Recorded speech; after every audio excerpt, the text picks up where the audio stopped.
So kapag po ay meron kayong earnings na on hold dyan, kapag po mag-turn off kayo ng professional mode, so possible po na ibibigay ni Facebook yung previous earnings ninyo. Last time, nag-turn off ako ng professional mode sa personal account ko, then bumalik yung monetization ko sa stars.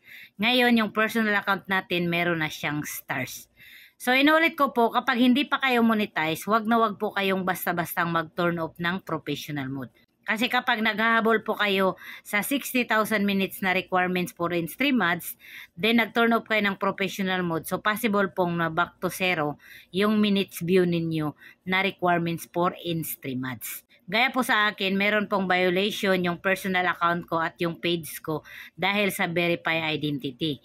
So, meron po akong earnings na na-hold.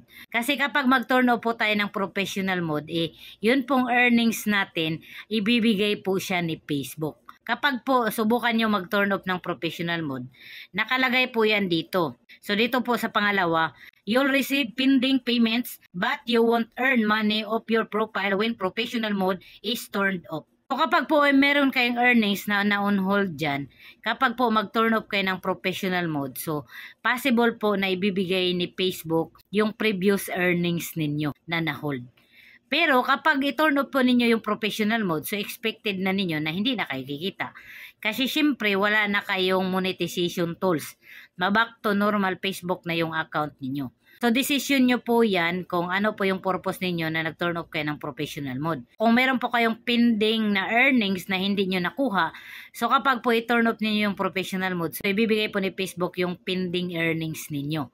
So, yun nga lang, hindi na kayo mamonetize kapag nag-turn off kayo ng professional mode. So, ito sa akin, kaya gi-turn off ko yung professional mode kasi nga, nakikipagsapalaran din ako na sana mawala na itong verify identity para makuha ko na rin yung earnings ko dito sa Facebook. At dahil gi-turn off ko yung professional mode, so bumalik yung stars dito sa personal account ko. So, ang problema kasi sa page, kagaya sa akin na Tomboy TV, wala siyang professional mode. Kasi ang professional mode, para lang yan sa personal account. So, ang option lang sa page, delete account at deactivate account. So, wala akong choice kundi antayin yung verify identity na ma-verify ni Facebook yung account ko. So, kayo po yung mag-decide kung ano po yung reason ninyo kung bakit kayo nag-turn off ng professional mode. So, ako po, iba po yung reason ko. So, basta cargo nyo po yan kung mag-turn off po kayo ng professional mode. So, advice ko lang po, kapag hindi pa kayo monetize, wag na wag po kayo mag-turn off ng professional mode. Kasi mawawala po yung minutes ninyo na requirements for in-stream ads.